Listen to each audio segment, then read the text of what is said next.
नमस्कार। जय जय राम, जय सिया राम, जय हो बागेश्वर धाम सरकार, जय हो हनुमान जी महाराज। मेरे प्यारे सभी दर्शकों, आज की इस वीडियो में एक दिल दहला देने वाली वाकया लेकर के आए कि जब तीन औरतें ऐसा कौन सा गुनाह करते कि भगवान का ऐसा कहर बरसता है कि तीन की तीन औरतें एक साथ कुतिया बन जाती हैं। यह कहानी बहुत ही हैरान कर देने वाली कहानी है। अगर आप इस कहानी के अंत तक बने रहते हैं तो वाकई में कहानी आपके जीवन में कुछ न कुछ नई सीख देकर के जाएगी। तो आप इस कहानी के अंत तक जरूर बने रहिएगा।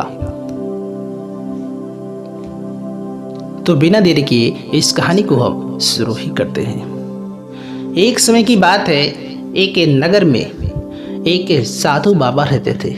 वह भगवान के भक्त साधु बाबा रहते थे। उस साधु बाबा की एक बहन थी जो दूसरे गांव में रहती थी।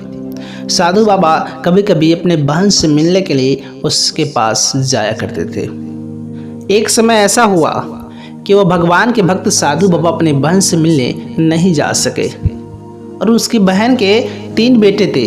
वो अपने तीनों बेटों की शादी कर दे, उनकी तीन बहुएं आ गई। अब ये जो साधु बाबा की बहन थी वो भी साधु बाबा की तरह भगवान की भक्त थी। भगवान का पूजा पाठ भजन कीर्तन किया करते थे। उनकी तीन बेटे थे, तीन बहुएं आ चुकी थी।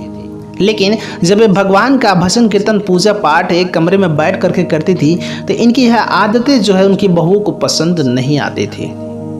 अब इनकी बहुएं जो है कहती थी कि पूरे दिन भगवान का भजन कीर्तन करती है और फ्री की रोटियां तोड़ती है। वो अपनी सासू माँ को डांट फटकार लगाती है कि पूरे दिन भगवान भगवान किए रहती है और ये फ्री की रोटियां तोड़ती है। फिर भी वह नेक औरत थी। वह साधु बाबा की बहन जो थी भगवान की भक्त थी, भगवान को मानने वाले में से थी। उसके दरवाजे पर अगर कोई भिखारी आता तो उसे भीख देती थी। उसके आस पड़ोस में अगर कोई व्यक्ति लाचार बेसहारा है तो उसे मदद करती थी। आस पड़ोस के लोगों को भोजन भी कराती थी। वह बहुत ही नेक दिल की थी। वो अपनी बहू से हमेशा कहती थी तुम खाना जो है थोड़ा ज़्यादा बनाया करो, मुझे आस पड़ोस के लोगों को भी खाना खिलाया रहता है। वो अपनी बहू को सुबह जगाया करती थी। सुबह जगा कर कहती थी भगवान का पूजा पाठ करने के बाद ही तुम लोग भोजन पकाया करो। भगवान का पूजा पाठ करो, उसके बाद तुम भोजन बनाओ। सुबह उठने की जल्दी कोशिश करो। वो अपने बहुओं को सुबह सुबह जगाया करती थी। यह चीज़ जो उसके बहुओं को पसंद नहीं देती थी। उसके बहुएं बहुत गुस्सा होती, बहुत चिढ़ती थी अपनी सासू माँ की आदतों पर। अब इन तीनों बहुओं को अपनी सास की आदत बहुत ख़राब लगती थी। आपस में वह अपने सास की बुराई करती थी। एक समय आता है, उनकी सासू माँ कहती हैं कि बहुओं आज खाना थोड़ा ज़्यादा बनाना, क्योंकि आज मैं गरीबों की दावत करने वाली हूँ, इसलिए तुम तीनों मिल करके आज खाना थोड़ा ज़्यादा बनाना। और बूढ़ी माँ कहती है कि देखो बहुओं, जब हम किसी की मदद करते हैं, किसी को भोजन कराते हैं, किसी की आत्मा तृप्त होती है तो हमें भगवान की तरफ से बहुत ही पुण्य फल की प्राप्ति मिलती है। भगवान के यहाँ से हमें बहुत आशीर्वाद प्राप्त होता है। इस बात को सुनकर के बहुओं को बहुत गुस्सा आता है। वो कहने लगती है ये कैसी आफत है जो हम लोगों के ऊपर ढकेल रही है, ये अपनी आफत हम लोगों के ऊपर ढकेल देती है। अब एक दिन तीनों बहुएं जो है आपस में शिकायत कर रहे थे। एक बहू ने कहा कि बुढ़िया मुझे बहुत आफत कर दी है, ये कब मरेगी। दूसरी बहू ने कहा कि ये दिन पर दिन मुझसे बहुत ज़्यादा खाना बनाती है, खाना बनाने के लिए कहती है, किसी विवाह को, किसी गरीब को, किसी दुखियारी को रोज़ रोज़ भोजन करवाती है। और एक ने कहा कि ये बुढ़िया पता नहीं कब मरेगी, कब इस घर से चली जाएगी। वह तीनों बहुएं आपस में उस बूढ़ी माँ का जो है चर्चा कर रहे थे। और बूढ़ी माँ जो है अपने कमरे में भगवान की भक्ति भजन कर रही थी, भगवान की तपस्या में लीन थी। अब ये तीनों बहुएं आपस में एक योजना बनाते हैं। झूठ मूठ के हाथ में पट्टी बांध करके सोई रहती है। शौहर जब उनके पति सुबह जब आते हैं, उसके बाद वो अपने पति से कहते हैं कि देखिए आपकी माँ ने आज हम लोगों से इतना खाना बना के हमारे हाथ जल गए, आज मुझे पट्टी बांधना पड़ा। झूठ मूठ की पट्टियाँ हाथ में बांध लेती हैं। अब मैं इस घर में नहीं रहूँगी, या तो आपकी माँ रहेंगी या तो मैं रहूँगी। और बेटा अपने माँ का इतना अत्याचार को बर्दाश्त नहीं कर सका। वह तुरंत अपनी माँ के कमरे में आया, अपनी माँ से कहने लगा कि आपने हम भाइयों की बीवियों को आपने तंग कर रखा है। अगर आपको इतना ही शौक है गरीबों में दान करना, गरीबों को भोजन कराना, तो आप खुद क्यों नहीं कर लेती हैं? हमारी बीवियों को क्यों परेशान करते हैं? अगर आपको भगवान का इतना शौक है पूजा पाठ करना, भजन करना, लोगों में दान पुण्य करना, भोजन कराना, तो आप इस काम को खुद ही कर लिया कीजिए। इस काम को कराने के लिए हमारी पत्नियों को आप मत परेशान कीजिए। और आपको अगर यही सब करना है तो आप यहाँ से उठ करके अपने भाई के घर में चले जाइए। वहीं पर आपके भाई भगवान का भजन कीर्तन करते हैं, आप वहीं पर जा करके आप भी साथ में रह करके भगवान का भजन कीर्तन करिएगा, अपने भाई के साथ में मिल करके लोगों को भोजन कराइएगा। अब उस माँ को अपने बेटे की ऐसी खरी खोटी जुबान सुन के बड़ा कष्ट होता है, बड़ा ही दुख होता है। और माँ जो अपने बेटे से कहती है कि बेटा तुम लोगों के होते हुए मैं अपने भाई के घर में चली जाऊँ, ऐसा अच्छा लगता है। छोटे बेटे की बात तो उसे बहुत कड़वी लगती है, वह बड़े बेटे की तरफ मुड़ करके देखती है। तो बड़ा बेटा भी अपने बहू की जो है बातों को बोलता है कि तुम किसी न किसी को भोजन कराती रहती हो, किसी को दान करती रहती हो, ये सब तुम्हारी आदतें हम लोगों को अच्छी नहीं लगती है, इसलिए तुम मेरे बीवियों से खाना पकवाती हो, तुम अपने भाई के घर चली जाओ। माँ ने अपने बड़े बेटे की बात सुनकर उसने देखा कि सभी बेटे अपने बीवियों की तारीफें कर रहे हैं, अपने बीवियों की पक्ष की बात कर रहे हैं। माँ ने कहा कि ठीक है बेटा, मैं तुम लोगों को छोड़ करके अपने भाई के घर पे चली जाऊंगी, क्योंकि बेटा मैं तुम तीनों लोगों को तकलीफ में नहीं देख सकती। बेटों को लगा कि मेरी माँ अपने भाई के घर जा रही है। अब उसकी माँ ने अपने कपड़ों को उठाई और चल पड़ी। अब कहाँ जा रही थी किसी को कुछ नहीं पता था, खुद उस बूढ़ी माँ को भी नहीं पता था कि मैं कहाँ जा रही हूँ, क्योंकि वह चाहती थी कि बिना वजह मैं अपने भाई को परेशान नहीं करना चाहती। वह बूढ़ी औरत, वह साधु बाबा की बहन, अब हाथ में एक छोटा सा बैग लेकर के चलती जा रही थी। रास्ते में उन्हें एक नौजवान व्यक्ति मिलता है। वह कहता है कि माता जी आप कहाँ जा रही हैं? बूढ़ी माँ कहती कि बेटे मेरा कोई ठिकाना नहीं, मैं कहीं भी चली जाऊंगी। और नौजवान व्यक्ति कहता है कि माँ जी जब आपका कोई आगे पीछे है ही नहीं तो आप मेरे घर पे चलिए, आपको मेरे घर पे रहना है, मैं अपने घर में अकेला रहता हूँ। इस तरह से नौजवान व्यक्ति उस बूढ़ी माँ को अपने घर में ले करके आया। घर में बड़ा सुकून और शांति था, क्योंकि वो अकेला ही रहता था। और नेक बूढ़ी औरत ने कहा कि बेटा तुम अकेले रहते हो? उस नौजवान व्यक्ति ने कहा कि हाँ माँ, आज से आप ही मेरी माँ हैं, मेरा इस दुनिया में कोई नहीं, मैं अकेला रहता हूँ। वह बूढ़ी औरत भगवान का शुक्रिया अदा किया और कहा कि बेटा मैं भगवान का थोड़ा सा स्मरण करना चाहती हूँ। वह नौजवान व्यक्ति एक कमरे में ले गया और कहा कि हे बूढ़ी माँ, आप इस कमरे में रह करके चाहे जितना भगवान का भजन कीर्तन कीजिए, चाहे भगवान को याद कीजिए, भगवान की तपस्या कीजिए। यह कमरा आपके लिए, आप अकेले बिल्कुल शांति भाव में निश्चिंत हो करके भगवान का आप ध्यान लगाइए।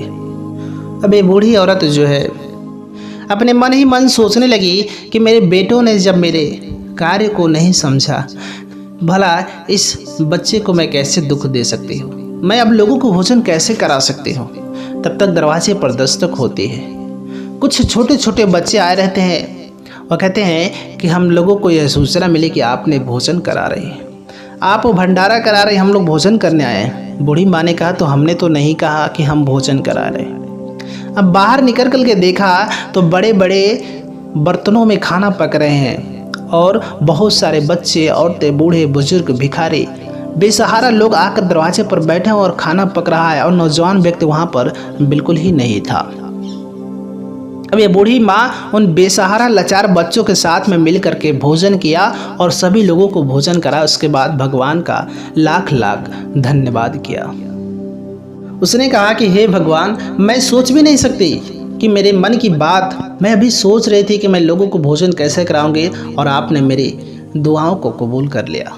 भगवान से कहने लगी कि हे भगवान, आपने मेरी विनती को सुन लिया, मैंने आपसे विनती किया और आपने मुझे बच्चों को भोजन कराने का अवसर प्राप्त किया। वे बूढ़ी औरत सोचती थी यह कार्य एक दिन का है, लेकिन ऐसा नहीं हुआ था। और जब भी भगवान का तपस्या करके, भगवान की भक्ति भाव करके जब भी वो बाहर निकलती थी, बड़े बड़े बर्तनों में खाना पकते, बड़े बड़े हंडों में खाना पकते थे। बूढ़े बुजुर्ग, जवान, बच्चे सभी लोग जो है भोजन कर रहे होते हैं। जब खाना बन रहा होता है तब वह नौजवान वहाँ पर नहीं होता है। कुछ राज ऐसे होते हैं जिसे खोलना सही नहीं होता है, इसलिए वह औरत खामोश रहती थी। उसने किसी से पूछा तक नहीं कि यह भोजन कैसे पकता है, कैसे बनता है। और इस बात का चर्चा चारों तरफ हो गया, गांव गांव में हो गया। हर गांव में हो गया और उस गांव में भी इस बात का चर्चा हो गया जिस गांव में इस औरत के 3 बेटे रहते थे। इनके घर पे यह चर्चा होती है कि एक जंगल में एक घर है जहाँ पर हर रोज़ खाना बनता है और वहाँ पर हर लोग भोजन करते हैं जिनके घर में भोजन नहीं है, जो गरीब है, यतीम है, जो लाचार हैं, बुजुर्ग हैं, जो बेसहारा हैं, वह लोग जा कर के उस जंगल में उस घर पे जा कर के भोजन करते हैं और हर दिन वहाँ लोगों को भोजन कराया जाता है। ऐसा इस बूढ़ी माँ के तीनों बच्चों के कानों तक यह बात पहुँच जाती है। और जब तीनों बहुओं को इस बात का पता चला कि भंडारा होता है, वो तीनों बहुओं सोचे कि चलो छुप करके जा करके देखते कि कैसा भंडारा हो रहा है। वह जाती हैं, वहाँ पर तीनों बहुओं को खाना खाने के लिए कहा जाता है। वह अपना मुंह बना लेते हैं। वह कहती हैं कि ये बेवा किसी लाचार, किसी गरीब के लिए भोजन, मैं गरीब लाचार थोड़ी यह भोजन को खाऊंगे।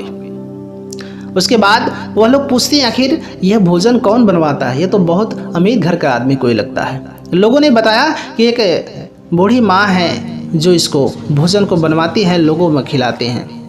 वह तीनों बहुएं डर गई कि हो सके मेरी सासू माँ ना हो। फिर उन लोगों ने सोचा सासू माँ तो अपने भाई के घर पे बोला, वो यहाँ कैसे आ सकती है। उन्होंने सोचा कि चलो अंदर चल के देखते हैं कि आखिरकार ये भोजन कौन बनवाता है। वह तीनों बहुएं अंदर जा कर के देखी तो एक बुजुर्ग व्यक्ति बैठे हुए थे। वह बुजुर्ग व्यक्ति भगवान की तपस्या में लीन थे, भगवान का भजन कर रहे थे। ये तीनों बहुएं उस साधु बाबा को देख करके वापस चले आते हैं। उसके बाद ये लोग कहते हैं कि चलो भगवान का लाख लाख शुक्र है कि हम लोगों ने इस भोजन को नहीं किया। पता नहीं कैसा भोजन है, लोग कैसे खा रहे हैं। इन लोगों ने ऐसे उल्टी सीधी बातें अपने सासू माँ के बारे में भी कर रहे थे। तब तक एक बहू के गर्दन में कुछ अजीब सा होने लगा। उसके बाद दूसरी को भी, तीसरी को भी होना, धीरे धीरे करके ये तीनों लोग एक अजीब जानवर में तब्दील हो गए। अब ये तीनों लोग, कहा जाता है कि तीनों कुतिया बन गई। इनके हाथ और गर्दन के ऊपर का सर जो है कुतिया का हो गया। अब ये तीनों घर से बाहर निकले थे। इनके पति जो है घर पे डंडा लेकर बैठे थे कि मेरी पत्नी कहाँ चली गई। अब ये तीनों बहुएं कुतिया तो बन गई, उसके बाद जो अपने घर पे जाते थे इनके पति जो है डंडे मार करके बाहर भगा देते हैं। ये तीनों बहुएं डर के मारे अपने घर के दीवार के किनारे छुप करके खड़ा हो जाती हैं। अब तीनों औरतें बैठ करके रोने लगी कि हम लोग कुतिया कैसे बन गई। अंदर सुन के पति की आवाज़ आती कि मेरी तीनों औरतें कहाँ चली गई। इस बात को सुन करके तीनों औरतें अपने पति के सामने आ गई। जब वो सामने आई तो वह फिर से डंडा मार करके भगाने लगे। अब वो डर के मारे इसलिए अपने पति के सामने नहीं आ रही थी। अब वह कुतिया बन गई तो उन्हें समझ में आ गया कि भगवान ने इंसान और जानवरों को क्या दर्जा दिया गया है। इंसान इंसान होता है और जानवर जानवर होता है। लोग जानवर को अपने दरवाजे पर दस्तक नहीं देने देते हैं और इंसान को लोग अपने दरवाजे पर दस्तक देने देते हैं। उन लोगों को इस बात का महसूस हो चुका कि इंसान इंसान होता है और जानवर जानवर होता है। और वहीं उनके पति जो है तीनों बैठ करके हैरान थे कि न जाने मेरी बीवी कहाँ चली गई है। उन तीनों बच्चों को अपनी माँ का परवाह नहीं था कि मेरी माँ इस बुढ़ापे में कहाँ चली गई। उनको अपनी माँ का कोई ख्याल नहीं था, लेकिन अपने बीवी को उनको ख्याल था। अब वो तीनों सोचते हैं कि चलो जहाँ खाना खिलाया जाता है वहाँ पर चलते हैं। जब वो तीनों वहाँ पर जाते हैं तो लोग डंडे मार करके भगाने लगते हैं। कुतिया समझ करके उन्हें डंडे मार करके भगाने लगते हैं। अब ये तीनों औरतें समझ जाती हैं कि जो हम गरीबों और यतीमों पे करते थे, जो लाचार बेसहारों पे करते थे, वो अब हमारे साथ हो रहा है। इतने में वह नौजवान आता है और कहता है कि लगता है कि तुम तीनों बहुत भूखी हो, लेकिन यह खाना उनके लिए जिनके दिल में रहम होता है, जो लाचार गरीब होते हैं, लेकिन तुम लोगों के दिल में रहम नहीं, तुम तीनों के दिलों में रहम नहीं है, इसलिए तुम तीनों के लिए भोजन नहीं है। और नौजवान व्यक्ति कहता है कि मैं जानता हूँ कि तुम तीनों एक समय इंसान थे, बाद में तुम लोग जानवर बने हो। तुम लोग हर एक शख्स के साथ में बुरा करती थी और तुम लोग एक बूढ़ी औरत का भी दिल दुखाया है, जिसकी वजह से तुम लोगों की शक्ल ऐसे जानवर एक कुतिया की तरह हो गया है। और नौजवान व्यक्ति उन तीनों को उस कमरे में ले गया जहाँ पर वो भगवान के भक्त, जो बुजुर्ग व्यक्ति भगवान की तपस्या में लीन थे। वह कहने लगे कि तुम तीनों ने अगर यह खाना खाया होता तो तुम्हारी हाल ऐसी नहीं होती। तुम तीनों मिल करके इस भगवान के प्रसाद को तुम लोगों ने अपमान किया, इस वजह से तुम लोगों की ऐसी हालात हो गई। यह भगवान का प्रसाद था और तुम तीनों ने इस भोजन से नफरत दिखाया कि गरीब लाचारों के लिए भोजन है। ये तो भगवान का दरबार है, भगवान के दरबार में ऐसे लंगर चलता रहता और तुम लोगों ने इस भोजन का अपमान किया। ऐसा तुम लोगों के साथ में हुआ। और बुजुर्ग व्यक्ति ने कहा कि तुम तीनों मिल करके जो बूढ़ी औरत थी, जो लोगों को खाना खिलाती थी, तुम लोगों ने उसके साथ भी बहुत बड़ा अत्याचार किया है। अब यह तीनों कुतिया बन चुकी थी, लेकिन यह जो है बात नहीं कर सकती थी। और भगवान के भक्त ने कहा कि हे भगवान, इन तुम तीनों को बोलने की क्षमता दीजिए। वह तीनों औरतें बोलने लगी और उन्होंने एक गलती माना और उसने कहा कि हमें मालूम है कि हम लोगों ने मिल करके अपनी सासू माँ का बहुत अत्याचार किया है। हम लोगों ने अपने बूढ़ी माँ को घर से निकाल दिया। उस बुजुर्ग व्यक्ति ने कहा कि तुम तीनों इस बूढ़ी माँ के साथ बहुत अत्याचार किया, उनके बेटों को उनके खिलाफ किया, उनको उनके बेटों से तुमने घर से निकलवा दिया। तुम तीनों ने मिल करके अपनी सासू माँ के ऊपर बहुत बड़ा अत्याचार किया था। और वह नेक औरत मेरी बहन है। उस तीनों औरत ने कहा कि वह आपके पास नहीं आई थी। वह बुजुर्ग व्यक्ति ने कहा कि नहीं, वह मेरे पास नहीं आई थी। वह एक बहुत ही ईमानदार औरत है और मैंने जब उसको देखा तो मैंने उसे एक व्यक्ति को उसके पास में भेजा जो उसे उसके बेटों की तरह उसका ख्याल रखे।